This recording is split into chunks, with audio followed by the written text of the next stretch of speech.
Hello बच्चों, क्या हाल चाल है आप लोग का। अच्छे होंगे। चलिए आइए शुरू करते हैं। आज का सब्जेक्ट है एडवांस ऑडिटिंग। क्या है? एडवांस ऑडिटिंग, उच्चतर अंकेक्षण। और आज का हमारा टॉपिक है अंकेक्षण के उद्देश्यों लाभ। क्या है? अंकेक्षण की उद्देश्य व लाभ, यह आप पढ़ेंगे। ठीक है, सबसे पहले चलते हैं अंकेक्षण के उद्देश्य।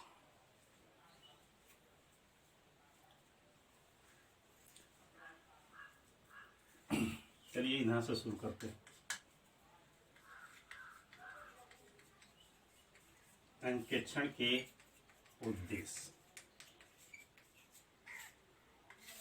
जानेंगे कि ऑडिटिंग के मतलब लेखा पुस्तकों की जांच करने से क्या उद्देश्य है, क्यों किया जाता है। ठीक है, तो सबसे पहले अंकेक्षण के उद्देश्यों को हमने 3 पार्ट में बांटा। कितने पार्ट में? 3 पार्ट।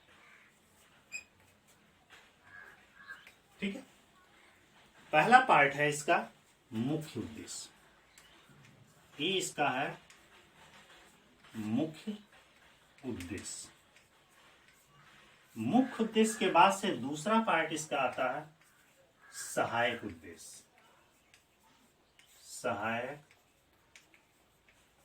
उद्देश्य, ठीक है। और तीसरा पार्ट आता है अन्य उद्देश्य। अन्य उद्देश्य, ये 3 उद्देश्य। ओके, अब हम जानते हैं कि ऑडिटिंग करने का सबसे मुख्य उद्देश्य क्या होता है। तो आइए हम इसको जानते हैं। सबसे पहला मुख्य उद्देश्य होता है लेखा पुस्तकों की जांच करना। लेखा पुस्तकों की जांच करना मतलब व्यवसाय में, पहले लिख दे रहे हैं, लेखा पुस्तकों की जांच करना, ये सबसे मुख्य उद्देश्य होता है। मतलब कि व्यवसाय में जितने भी हिसाब किताब की पुस्तकें होती हैं जो अकाउंटेंट के द्वारा तैयार की गई हैं, तो ऑडिटर का काम होता है कि जितना भी वो लेखा पुस्तकें तैयार किया है उसकी वह सही ढंग से जांच करे, नियमित ढंग से जांच की जाए। दूसरा इसका मुख्य कार्य होता है वित्तीय विवरणों का सत्यापन करना।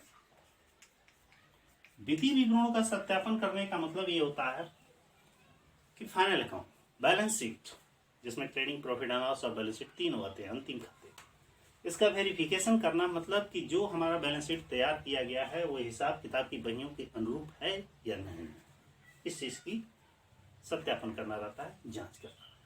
यही अंकेक्षण का 2 मुख्य उद्देश्य है। ठीक ना, 2 से अधिक मुख्य उद्देश्य इसका नहीं।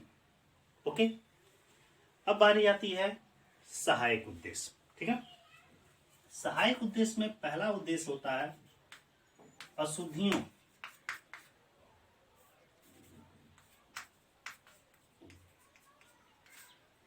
व छल कपट का पता लगाना। ठीक ना, कि मतलब लेखा पुस्तकों में या व्यवसाय से संबंधित जो भी हिसाब किए गए हैं उसमें कौन कौन सी अशुद्धि है उसकी खोज करना, उसका पता लगाना, ये अंकेक्षण का सहायक कार्य। दूसरा इसका है अशुद्धियों व छल कपट की रोकथाम करना। रोकथाम करना, यह दूसरा उद्देश्य है। मतलब कि जब हम कोई गलती पा गए हिसाब किताब की जांच करने में, तो ऐसा नहीं कि उसको वैसे ही छोड़ दें। उसको चाहिए कि ये क्यों गलती हुई है, किस प्रकार हुई है, तो इसको रोका जाए कि दोबारा फिर कभी ऐसा न हो। उसको रोकथाम भी करना अनिवार्य होता अगला अन्य उद्देश्य में आता है, दो ही इसमें सहायक उद्देश्य। अन्य उद्देश्य में आइए, अन्य उद्देश्य भी दो तीन है। पहला अन्य उद्देश्य होता है प्रबंधकों से राय लेना। प्रबंधकों से राय लेना। राय लेना का मतलब है कि जब ऑडिटिंग किया जाता है तो जो ऑडिटर होता है मैनेजर से राय लेता है, उससे पूछता है कि हम भाई आप कैसे हिसाब किताब की पद्धत रखे हैं, किस प्रक्रिया को अपनाए हैं, मतलब जानकारी एक दूसरे से वार्तालाप करके वो लेने का प्रयास करता है।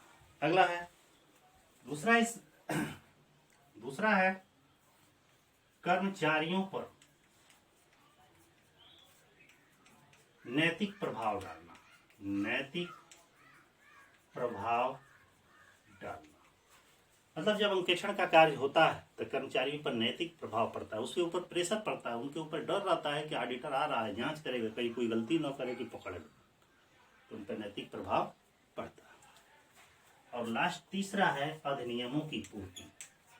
अधिनियमों की पूर्ति मतलब कि जो भी अंकेक्षण का कार्य किया जाता है वो एक कानून के दायरे में अधिनियम के अनुसार, उसके अनुसार किया जाता है। ये था अंकेक्षण की आपका उद्देश्य। क्लियर? अब इसमें एक चीज और हम जानेंगे कि अंकेक्षण की क्या लाभ है। लाभ क्या है? कहाँ लिखे? ये हो गया, चलिए यहां लिख रहे हैं अंकेक्षण की लाभ। हम सारे लाभों को एक साथ इकट्ठा कलेक्ट कर रहे हैं कि अंकेक्षण को क्या लाभ होता है।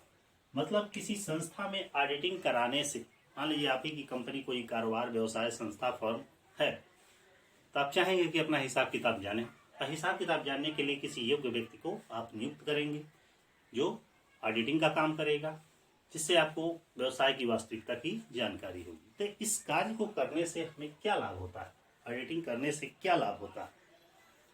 पहला लाभ, संस्था का कार्य समय पर होना। समय पर होना।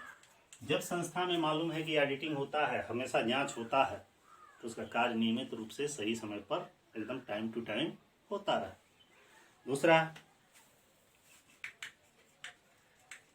अशुद्धि व छल कपट पर की कमी। मतलब जब ऑडिटिंग का काम होगा तब पक्का है कि व्यवसाय में गलतियां कम होगी, अशुद्धियां कम होंगी, त्रुटियां कम। ठीक है। तीसरा उद्देश्य, फिर तीसरा लाभ, व्यवसाय की आर्थिक स्थिति की जानकारी। जब अंकेक्षण होगा, इसीलिए किया ही जाता है कि व्यवसाय की सही स्थिति की जानकारी हो सके। ठीक ना। चौथा लाभ इसका, कार्य कुशलता में वृद्धि। कार्य कुशलता में क्या होगी? वृद्धि होगी। मतलब हमारा कार्य, व्यवसाय का, कंपनी का सही समय पर सुचारू रूप से चलता रहेगा, जिससे कारोबार हमारा फले फूलेगा। ठीक ना। अगला है वैधानिक औपचारिकता की पूर्ति होगी। वैधानिक औपचारिकता की पूर्ति का मतलब यह है कि जो छोटा कारोबार है वहां तो ऑडिटिंग कराना अनिवार्य नहीं है, लेकिन कारोबार बड़ा है तो कानून की दृष्टि से उसे अंकेक्षण कराना अनिवार्य होता है। क्योंकि किसी भी प्रकार की गवर्नमेंट की सुविधा लेने के लिए या ITR दाखिल करने के लिए, ऋण लेने के लिए ऑडिटिंग कराना अनिवार्य है, अंकेक्षण की रिपोर्ट अनिवार्य होता है।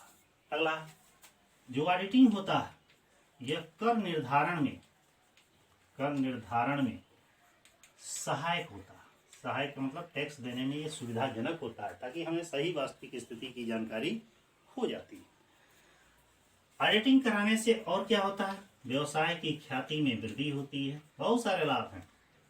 ख्याति में वृद्धि होती है अर्थात उसका नाम होता है।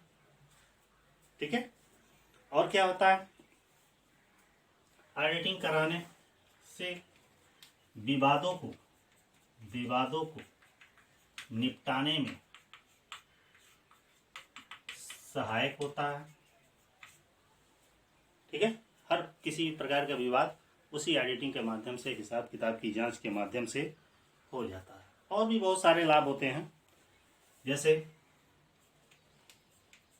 सरकार को भी लाभ होता है, टैक्स चोरी से लोग बच जाते हैं। अगला, फर्म व संस्था को भी लाभ होता है, यही सब लाभ है। तो इसी के साथ आज ऑडिटिंग में अंकेक्षण के उद्देश्य व लाभ के बारे में हमने चर्चा की। अगले वीडियो में अगले टॉपिक के साथ मिलेंगे, लेकिन उसके पहले मैं चाहूँगा कि जो भी लोग हमारे चैनल पर नए हैं तो हमारे वीडियो को सब्सक्राइब जरूर करें और अपने फ्रेंडों को अधिक से अधिक शेयर करें, ताकि उन्हें भी इसकी जानकारी हो सके। तो इसी के साथ फिर कल मिलते हैं, तब तक के लिए बाय।